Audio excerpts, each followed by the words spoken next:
अस्सलाम वालेकुम दोस्तों, हकीम मुफ्त तालिब बात कर रहा हूँ। उम्मीद है आप लोग खैरियत से होंगे, तबीयत से ठीक होगी। आज का मेरा टॉपिक मौजू है ज़ियादतीस की तारीख़ और हिस्ट्री क्या है, कब से ये बीमारी, कितनी पुरानी है ये बीमारी, किस वजह से होती है, इसकी सारी तारीख़ हिस्ट्री मैं आपके साथ शेयर करूँगा, बताऊँगा। मेरे साथ रहिएगा, इंशाल्लाह ताला वीडियो आपको पसंद आएगी। उसमें आपको मैं वो बातें बताऊँगा शायद आप आज से पहले ना जानते हों कि ज़ियादतीस कोई नई बीमारी है या पुरानी बीमारी है। देखिए, ज़ियादतीस कोई नई बीमारी नहीं है, बल्कि दुनिया में सदियों से मौजूद है। इंडिया और चीन की हज़ारों साल पुरानी किताबों में ज़ियादतीस का जिक्र पाया जाता है। ज़ियादतीस का पुराना तरीन केस मिस्र में मिलता है, जो कि 1550 कबल मसीह में मिस्री डॉक्टर हैसीराने ने एक मरीज़ का लिखा हुआ रिकॉर्ड छोड़ा है, जिसमें मरीज़ को बार बार पेशाब आने का जिक्र है। डॉक्टर को ये तो नहीं मालूम था कि ये क्या बीमारी है, लेकिन उन्होंने मरीज़ को एक ख़ास खुराक खाने का मशवरा दिया था। इस खुराक में अनाज और शहद शामिल थे। इस ग़िज़ा से मरीज़ को कुछ फ़ायदा तो हुआ, लेकिन इसकी बीमारी दूर नहीं हुई। कुछ दूसरे डॉक्टरों ने इस मरीज़ को बेर, खीरे के फूल और इसके अलावा तालाब के पानी से इलाज करने का मशवरा दिया था। सर सरोता जन, जिनको इंडिया में तिब का बानी तस्लीम किया जाता है, उन्होंने 422 कबले मसीह में एक बीमारी की तशख़ीस की, जिसको बाद में ज़ियादतीस कहा गया। कदीम हिंदुस्तानी तबीब चरखाने, जिनका नाम है चरखाने, मधु मक्खियों से शहद वाला पेशाब आने वाली बीमारी का जिक्र किया है। इस ज़माने में तबीब चूंटियों या कीड़े भी ज़ियादतीस की बीमारी को तशख़ीस करने के लिए इस्तेमाल करते थे। मीठा पेशाब चूंटियों और कीड़ों को अपनी तरफ राग़िब करता था और इस तरह ज़ियादतीस तशख़ीस की जाती थी। सर सरोता और चरका पहले तबीब थे जिन्होंने दूसरी किस्म के ज़ियादतीस में फ़र्क पहचाना। उन्होंने इस बात का नोट किया कि पहली किस्म के ज़ियादतीस के मरीज़ कम उम्र और दुबले होते हैं, जिसको आज हम अपने दौर में टाइप 1 और टाइप 2 कहते हैं, होते थे। और दूसरी किस्म के मरीज़ वज़न में ज़्यादा होते थे और निस्बतन ज़्यादा अरसे तक ज़िंदा रहते थे। 130 दिन बाद 130 दिन कबल मसीह में यूनानी तबीब गैलन ने, जिनकी प्रैक्टिस रूम में थी, और एपरस, जिनका ताल्लुक कपाडियो क्यासा था, ने ज़ियादतीस के बारे में मज़ीद तफसीलात बयान की हैं। एपरस ने ज़ियादतीस को साइफन यानी कि पाइप से तशबीह दी, क्योंकि इन मरीज़ों को बार बार पेशाब आने की शिकायत होती है। 1425 में लफ्ज़ ज़ियादतीस पहली मरतबा अंग्रेज़ी में लिखा गया। 1675 में अंग्रेज़ डॉक्टर थॉमस वेल्स ने इसमें लफ्ज़ मलाइटस का इजाफ़ा किया, जिसका लातीनी में लफ्ज़ी मतलब शहद है। 1900 में जानवरों पर की गई सर्च से मालूम हुआ कि लबलबा निकाल देने से इनको ज़ियादतीस हो गई। 1910 में सर एडवर्ड अल्बर्ट शार्पी शिफर ने लबलबा से बनने वाली कीमियाई मादे को इंसुलिन का नाम दिया। इसी तरह फ्रेडरिक बेंटिंग और इनके असिस्टेंट चार्ल्स बेस्ट ने यूनिवर्सिटी ऑफ टोरंटो में प्रोफेसर J.J.R. मकलाउड की लेबॉर्ट्री में कुत्तों के लबलबे से इंसुलिन निकाली और इसके टीके इन कुत्तों को लगाए जिनके लबलबे निकाल दिए गए थे, तो इनकी शुगर कम होगी। जेम्स कार्प ने इस इंसुलिन को ख़ास बनाया ताकि वो इंसानों में इस्तेमाल की जा सके। बेंटिंग और मकलाउड को 1923 में फिजियोलॉजी और मेडिसिन में नोबेल प्राइज़ भी दिया गया। इन चारों अफराद को इस दरियाफ्त पर इनकी खिदमात के लिए सराहा गया।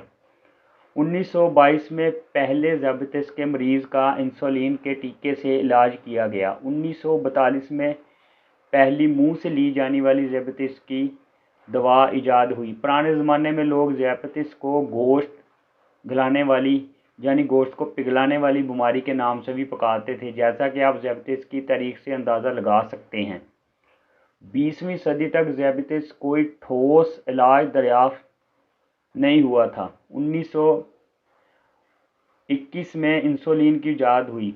पहले ज़माने में ज़ियापतीस का इलाज मुतासर होने वाले और मैसर ना होने की वजह से इस मर्ज़ में मुब्तला लोग कम उम्री में ही फौत हो जाते थे। ज़ियापतीस की दो अक़साम हैं, पहली किस्म की ज़ियापतीस और दूसरी किस्म की ज़ियापतीस। पहली किस्म की ज़ियापतीस में, जिसको टाइप 1 भी कहते हैं, चूँकि इंसुलिन बिल्कुल मौजूद नहीं होती, इसलिए इस बीमारी में इंसुलिन का इस्तेमाल लाजमी है। मेरे एक बूढ़े मरीज़ थे जिनके 11 या 12 बहन भाई थे। उन्होंने बताया कि 1920 की दहाई में अभी इंसुलिन आम नहीं हुआ था। उसके 6 भाई 11 से 15 साल की उम्र तक ज़ियापतीस की वजह से चल बसे। वो खुद इन बच जाने वाले बच्चों में से थे जिन्हें खुशकिस्मती से ज़ियापतीस नहीं हुई थी। इस वाक़ये का ज़िक्र करने का मकसद ये है कि लोग ज़ियापतीस की दवाओं, ख़ासकर इंसुलिन को मुसीबत नहीं बल्कि रहमत समझकर इस्तेमाल करें। इंसुलिन बहुत सी जानें बचाने में मुआवन साबित हुई है। शुरू में इंसुलिन शीशे के सिरिंज और बड़ी सुइयों के ज़रिए दी जाती थी, लेकिन अब इसकी नहायत बारीक और एक दफ़ा इस्तेमाल की जाने वाली सुइयाँ दस्तयाब है, जिसकी वजह से मरीज़ों को इंसुलिन लेने में आसानी हो गई हुई। ज़ियापतीस सिर्फ एक बीमारी नहीं बल्कि कई बीमारियों का मजमुआ है, जिसमें ग्लूकोज की मिकदार बढ़ जाती है। इब्तदाई सतह में अलामात के मौजूद ना होने की वजह से कई मरीज़ बरवक़्त इलाज शुरू नहीं करते। कई मरीज़ ज़ियापतीस की तशख़ीस हो जाने के बाद भी दवा का इस्तेमाल नहीं करते। इनका फ़लसफ़ा ये होता है कि अगर दवा खानी शुरू कर दी तो बीमारी बढ़ती चली जाएगी। ये सोच बिल्कुल गलत है, क्योंकि ज़ियापतीस का इलाज नहायत अहम है। खून में ग्लूकोज को नॉर्मल रखने से ही ज़ियापतीस की पेचीदगियों से बचा जा सकता है। हमारे माशरे में ये रुझान आम है कि जब तक लोग सख्त बीमार ना पड़ जाएं, डॉक्टर से रुजू नहीं करते। अगर कोई तकलीफ़ ना भी हो तो साल में एक दफ़ा फ़िज़िकल टेस्ट करवाना ज़रूरी है। शुरू में आपको कभी भी शुगर की कोई ख़ास अलामत ज़ाहिर नहीं होती। जिस तरह पाँचों उंगलियां बराबर नहीं होती, इसी तरह ज़ियापतीस के मरीज़ एक दूसरे से मुख्तलिफ होते हैं।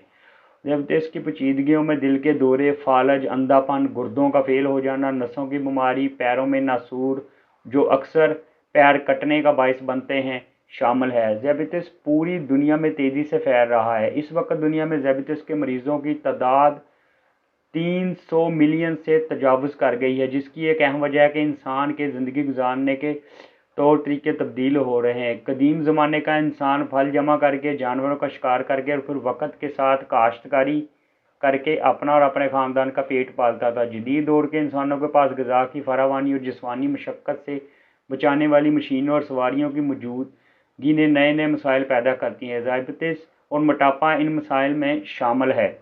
पाकिस्तान, इंडिया, बांग्लादेश, चीन इन ममालिक में शामिल है जिनमें ज़ियापतीस के मरीज़ों की तादाद में काबिल कदर इजाफ़ा हो रहा है। न्यूयॉर्क में की गई सर्च के मुताबिक जनूबी एशियाई अफराद में ज़ियापतीस का ख़तरा दीगर अफराद से ज़्यादा पाया गया है। दुनिया भर में ज़ियापतीस का बचाव का आलमी दिन 14 नवंबर को मनाया जाता है। ये फ्रीडरिक बैटेंग का योम पैदाइश भी है, जिन्होंने इंसुलिन ईजाद की। इस तरह इस दिन अजीम माहिर तिब को खराज तहसीन पेश किया जाता है, मगर इस दिन का बुनियादी मकसद ज़ियापतीस के हवाले से आगाही पैदा करना है। दुनिया भर में 34 करोड़ से ज़्यादा अफराद इस बीमारी में मुब्तला हैं और जाँ बहक होने वाला हर 5वां फ़र्द ज़ियापतीस में मुब्तला होता है। शुगर की बीमारी से हर 8 सेकंड में एक शख्स की मौत वाक़या हो रही है। इस बीमारी की वजह से होने वाले 80% मौत का तल्लुक़ गरीब और दरमियानी तबके से है। पाकिस्तान इन ममालिक में शामिल है जहाँ ज़ियापतीस के मर्ज़ में तेज़ी से इजाफ़ा हो रहा है। एक मुहतात अंदाजे के मुताबिक पाकिस्तान में ज़ियापतीस के मरीज़ों की तादाद 1.5 करोड़ से भी ज़्यादा है। ज़ियापतीस के हवाले से पाकिस्तान दुनिया भर में 7वें नंबर पर है। उम्मीद है मेरी वीडियो आपको पसंद आई होगी। पसंद आए तो इसको यार लाइक और शेयर भी किया करें। तो ज़ियापतीस के हवाले से कोई मज़ीद मालूमात लेनी हो तो आप मुझसे रब्ता कर सकते हैं। अल्लाह ताला आपको सेहत और तंदुरुस्ती दे। दुआओं में याद रखिएगा और खुदा फास्ट फूड या दूसरी चीज़ों से बचें और मुस्बत ज़िंदगी गुजारें और वर्जिश पर तवज्जो दें। ओके, अल्लाह हाफिज़। अल्लाह ताला आपको खुश रखे। दुआओं में याद रखिएगा।